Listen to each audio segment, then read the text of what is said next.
बिस्मिल्लाहिर्रहमानिर्रहीम। अस्सलाम वालेकुम डियर स्टूडेंट्स, कैसे हैं आप। हम कर रहे हैं MTH 301 की सीरीज, जिसका हम आज लेक्चर स्टार्ट करेंगे 4, जिसमें हम पढ़ेंगे कि कोऑर्डिनेट्स क्या चीज़ हैं और किस तरह इसे डिफ़ाइन करते हैं और कैसे कन्वर्ट करते हैं एक कोऑर्डिनेट से दूसरे कोऑर्डिनेट में, ठीक है ना। रेक्टेंगुलर कोऑर्डिनेट्स से पोलर कोऑर्डिनेट्स में किस तरह जाना है, तो ये हम कन्वर्टर पढ़ेंगे इसके, और कुछ थोड़ा सा याद करने वाली चीज़ें हैं उसमें पढ़ेंगे जो ऑब्जेक्टिव के तौर पे भी आ सकती हैं। चलिए स्टार्ट करते हैं लेक्चर।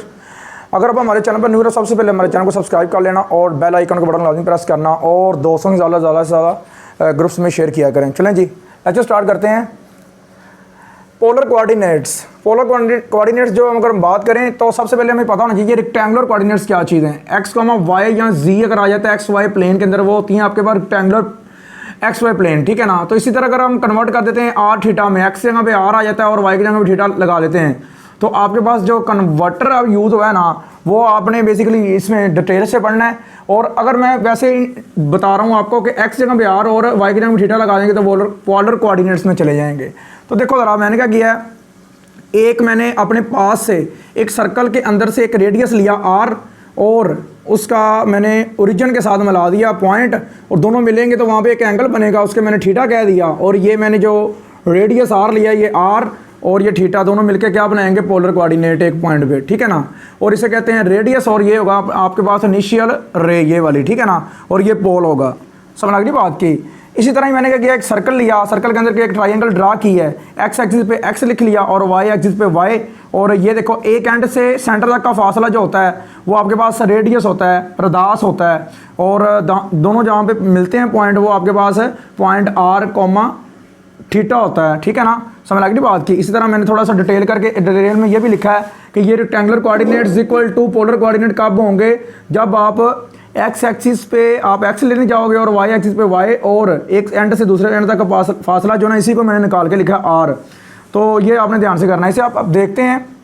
सबसे पहले अगर हम बात करें तो कोस थीटा की मैं बात करता हूँ। कोस थीटा जो होता है ना, आपके पास होगा base over hypotenuse, base over hypotenuse, base x है, हाइपोटेनियस आर है, तो ये एक्स ओवर आर आ जाएगा, और आर को उधर मल्टीप्लाई कर देंगे तो आपके पास ये बन जाएगा। इसका नाम आपने 1 कह देना है। इसी तरह ही मैं साइन थीटा की बात करता हूँ, तो साइन थीटा होगा परपेंडिकुलर ओवर हाइपोटेनियस। ये मैंने आपको कैल 1 में बड़े अच्छे से करवा दिया है, परपेंडिकुलर ओवर हाइपोटेनियस। तो ये क्या होगा आपके पास, ऊ कू अक वाला फॉर्मूला जिन्होंने उर्दू में किया हुआ है उनको पता होना चाहिए कि परपेंडिकुलर ओवर हाइपोटेनियस कैसे आता है। तो आर उधर जाके मल्टीप्लाई हो जाएगा, तो ये आएगा y is equal to are sine theta. इसका नाम आपने 2 कह देना है। फिर आपने क्या करना है, आपने स्केयरिंग एंड एडिंग 1 and 2, ठीक है ना। तो देखो इधर से आर स्केयर कॉमन आ रहा है, तो आर स्केयर कॉमन लेके यहाँ पे बचेगा आइडेंटिटी हमेशा 1 के बराबर होती है, तो ये आ गया x square plus y square equal to r square. दोनों साइड पे स्केयर रूट लेंगे, तो स्केयर रूट लोगे तो बस ये आ जाएगा आंसर आर का। तो देखो अब आपने आर की वैल्यू निकाल लिया है। रेक्टेंगुलर कोऑर्डिनेट्स एक्स वाई से आप आर की तरफ चले गए, अब थीटा रह गया है, तो इक्वेशन 2 को डिवाइड कर दो इक्वेशन 1 पे, तो देखो आर के साथ आर कैंसिल, साइन ओवर कोस, और इधर से वाई ओवर एक्स आ जाएगा। लेफ्ट साइड पे लेफ्ट साइड डिवाइड करते हैं और राइट साइड पे राइट, लेफ्ट साइड में लेफ्ट साइड स्केयर लेके ऐड करनी है और राइट में राइट स्केयर लेके ऐड करनी है, ये वाला कंसेप्ट, ठीक है ना। तो ये साइन ओवर कोस होगा tan theta equal to y over x, तो थीटा उधर जाके इन्वर्स हो जाएगा y over x. You understand ना। तो अब देखो आपके पास एक्स और वाई की वैल्यू थी, तो आपने निकाल ली आर और थीटा की वैल्यू, तो ये रेक्टेंगुलर में था और ये किस में चला गया, पोलर में। यू अंडरस्टैंड ना जी। डियर स्टूडेंट्स, आगे हम देखें तो rectangular coordinates for 3 dimension for 3D, तो उसे हम शो करेंगे 2D की हम कैसे करते थे शो एक्स वाई, और 3 dimension की बात करेंगे तो जी इन्वॉल्व हो जाएगा उसमें। समझ लगी बात की। तो देखो स्फेरिकल कोऑर्डिनेट्स जो होंगे ना, ये रेक्टेंगुलर कोऑर्डिनेट फॉर 3D है, ये याद कर लें आप, ठीक है ना। तो स्फेरिकल कोऑर्डिनेट्स जो होंगे वो आपके होंगे रो थीटा फाई, रो थीटा फाई, एक्स की जगह पे रो, वाई की जगह पे थीटा और जी की जगह पे फाई। तो इसकी कन्वर्जन पढ़ लेते हैं। कन्वर्जन कैसे करेंगे आप देखो ज़रा।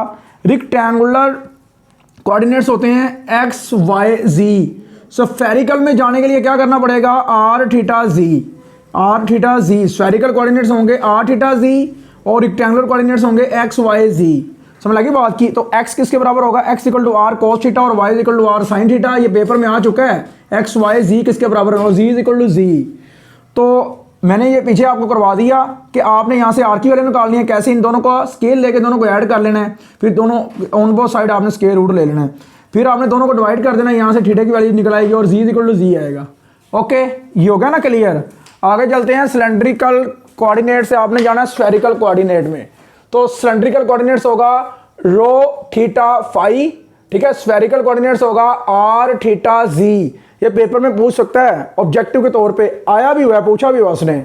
तो आर इज इक्वल टू क्या होगा, rho sine phi and theta is equal to theta, z is equal to rho cos phi. तो आपने क्या करना है, रो किसके बराबर होगी, आप देखो जरा रो किसके बराबर होगी, आपने दोनों का स्केल लेके दोनों को ऐड करना है, इसे और इसे। तो ये आपके पास रो की वैल्यू निकल आएगी और थीटा इक्वल टू थीटा ही रहेगा। और यहाँ से आपने वैसे ही डिवाइड करके, जैसे हमने थीटा की वैल्यू निकाली थी, इन दोनों को डिवाइड करके आपने रो की वैल्यू निकाल लेनी है, आर ओवर जी आ जाएगी टेन इनवर्स के लिए। रेक्टेंगुलर कोऑर्डिनेट्स को आपने लेके जाना स्फेरिकल में। रेक्टेंगुलर होता है आपके पास एक्स वाई जी और स्फेरिकल कोऑर्डिनेट्स होगा रो थीटा फाई। तो ये क्या होगा, x इक्वल टू, देखो x equal to are sine phi और थीटा इक्वल टू थीटा और g equal to rho cos phi. आपने क्या करना है, वही काम करना है, आपने इनका स्केल लेके इनको ऐड कर देना है, आपके पास रो की वैल्यू आ जाएगी और theta equal to tan inverse y over X आ जाएगा। और इसीलिए इसी तरह फाई की जो आपने फॉर्मूला याद करना है, फाई का होगा cos inverse z over square root x square plus y square plus z square. You understand. इस तरह आपने कन्वर्जन याद करनी है। ज़्यादातर मैं आपको वैसे डिटेल के साथ बता देता हूँ कि ज़्यादा जो याद करने वाली चीज़ें होती हैं वो ये होती हैं, ये आपको ज़्यादातर वो ऑब्जेक्टिव में पूछता है। ये जो मैं क्या कर रहा हूँ, अंडरलाइन कर रहा हूँ, ये चीज़ें आपने याद रखनी है ध्यान से।